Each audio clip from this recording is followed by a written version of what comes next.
Imagine a single presidential tweet that says, if Canada won't keep its ports open, the US will step in. Overnight, grain contracts reroute, LNG deals wobble, truckers wait, and a quiet corner of world trade becomes front-page geopolitics. That's the kind of moment where markets panic and politicians either rise or disappear. Tonight, a showdown that looks like trade drama but reads like a test of leadership, sovereignty, and who actually controls North America's arteries. Stay with me, because the next 10 minutes change how you see supply chains, national security, and who holds the cards. Last year, relations between Washington and Ottawa moved from polite friction to full economic pressure. Executive orders targeting cross-border trade flows, and blunt public rhetoric about vulnerable supply lines. The U.S. White House has used emergency trade powers and duties as levers in 2025, citing national security and drug smuggling concerns. At the same time, Canada's political landscape changed in 2025. Mark Carney, the former central banker, is now Canada's Prime Minister. That shift brought a new style of technocratic leadership to Ottawa, but it also created an expectation.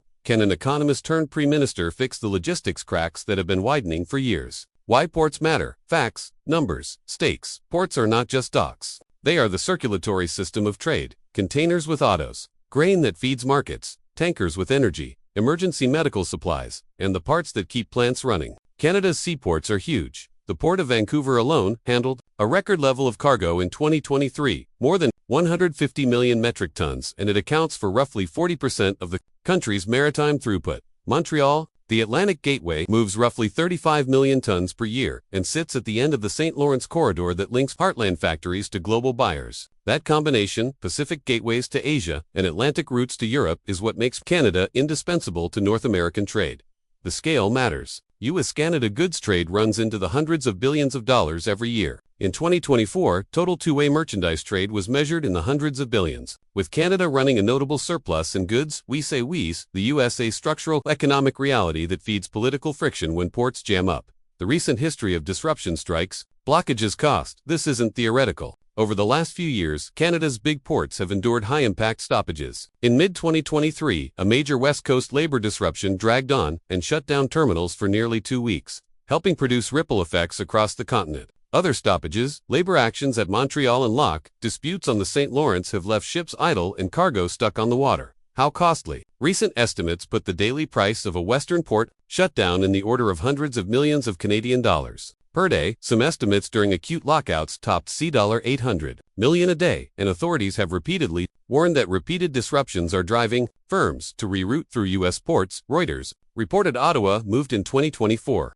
to limit disruption because the damage to trade was measured in the billions per day. That kind of arithmetic changes politics. Farmers and exporters don't usually call for foreign management unless they believe their own system is failing. And once a certain number of shippers decide to bypass a country, the economic story becomes self-fulfilling. What the U.S. is doing. Rhetoric, policy. Real STP's Washington's approach in 2025 has two threads. One is rhetoric. Public leaders have floated expansionist, blunt proposals from pressure on foreign stakes in strategic ports globally to talk about asserting control over maritime chokepoints, and those statements are designed to signal toughness to domestic audiences. Reuters and allied outlets have documented a U.S. push to curb foreign, notably Chinese, influence in ports worldwide. The second is policy. The White House has used trade duties and executive powers to change incentives for how U.S. firms use foreign ports. For example, cracking down on tax or fee avoidance and targeting shipping practices that route cargo through third countries to dodge U.S. levies. That's a real lever. Directly operating another country's ports is an entirely different legal and diplomatic matter. So yes, Washington can reshape incentives that make Canadian ports less attractive. But can it take over Canadian ports? Short answer, almost certainly not without Canadian consent. Treaty agreements, or emergency measures, all of which carry heavy political, legal, and international costs. The legal, political, and sovereignty map, what they didn't tell you. This is the section the drama channels skip. Ports in Canada sit inside a complex mix of federal powers, provincial jurisdiction, private terminal operators, labor law, indigenous rights, and international trade commitments. You cannot flip a switch in Washington and legally take control like a chess move. There are layers of procurement law, ownership structures. Many terminals are run by private companies or port authorities, and constitutional protections that make unilateral annexation-style outcomes cliffhanger. But there are levers that matter, and the competition for control will be quieter and nastier than anyone admits. One realistic lever would be creating bi-national agreements, joint operational frameworks, long-term leases, or emergency management compacts. Another would be the use of tariffs and fees to make routing through U.S. ports cheaper or safer. A third is targeted acquisition. The U.S. can encourage or subsidize Western firms to buy stakes in critical terminals globally. We've seen this approach aimed at China's port deals. Those options are messy, slow, and provoke blowback, but they're real. Energy, defense, and strategic sensitivity. Why ports are more than economics. This story isn't just boxes and grain, it's energy and defense. The West Coast's new LNG capacity changes the game. Canada's first large-scale Pacific LNG exports left Kitimat in mid-2025. An export line that reroutes Canadian gas to Asia and reduces North American energy dependence on the Gulf. That matters in any trade standoff. Energy buyers pay a premium for reliability. Defense is also on the table. Ports move equipment and supplies that are time-sensitive in crises. The U.S. will call that national security. Ottawa will call it sovereignty. Both are true. When you combine energy export growth with the logistics glue that ports supply, the stakes move well beyond balance sheets. Cliffhanger. If energy is a new lever of influence, what are the global players thinking? Global reactions. Us, Canada, China, and BRICS. EU. The world is watching. U.S. audiences see a leadership narrative: protect jobs, secure supply chains, punish unreliable neighbors. That sells politically. Canadian audiences see a sovereignty story: protect national control, resist coercion, and shore up a national industrial base. Both matter to domestic politics. Beyond North America, other powers are repositioning. Beijing watches Western moves against port investments and will push alternatives via China's state-linked shipping and energy partners. BRICS partners are watching for openings to move supply chains away from U.S.-centric systems. European companies that rely on North American gateways are quietly adjusting routes and contracts. In short, the fight over ports ripples through a global web of supply chains. WHATs. Next, 3 scenarios: realistic, likely. Wildcard scenario A: managed escalation, most likely.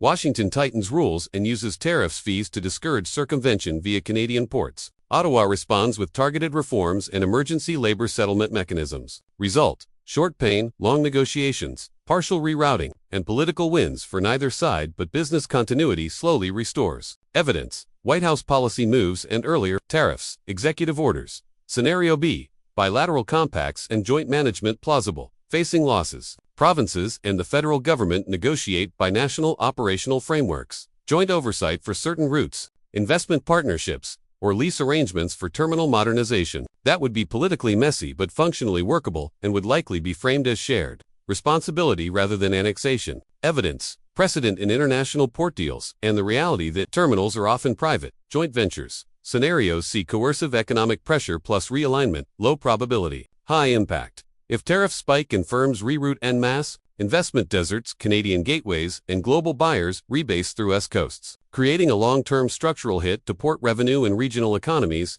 This is the doomsday scenario: costly, slow, and geopolitically explosive. Evidence: trade rerouting observed after repeated disruptions. Each scenario has winners and losers. Farmers and exporters hate unpredictability. Shippers want reliability. Governments want to preserve sovereignty without losing markets. The balance will be struck where incentives, law, and supply chain engineering meet, not in a single dramatic seizure.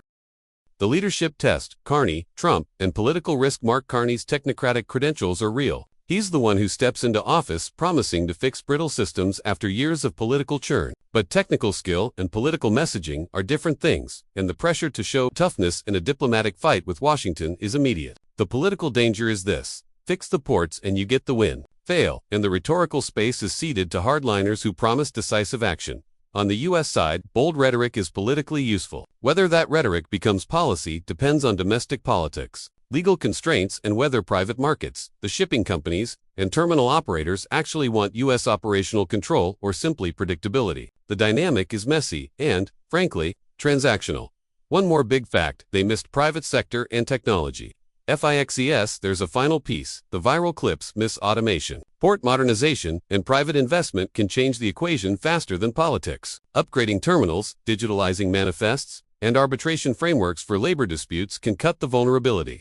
If governments let the permits and investments flow, Canada's recent infrastructure push includes port and energy projects aimed at expanding throughput and reliability, a factor that could blunt political leverage if implemented quickly. No single leader wins overnight. The likely outcome is a negotiated mix of policy pressure, targeted investment, and bilateral deals, not annexation. But there are winners and losers in every path. exporters who lose season after season, provinces dependent on port jobs, and private companies that must rebuild logistics playbooks. If you live in the US or Canada, watch 3 things in the next 60 days. 1. Any executive rules changing, shipping incentives, fees, taxes. 2. Emergency federal, provincial, or federal state pacts on port labor. And 3. Major private deals or port modernization announcements that ease throughput constraints. Those moves will tell you whether this is a negotiation or a slow bleed. Us viewers, yes, reliability matters, but coercion has costs. For American businesses, the fastest fix is stability and clear contracts, not theatrics. Canadian viewers, protecting sovereignty matters, but so does competence. When ports break, people don't care who's right. They want goods on shelves and grain off the docks.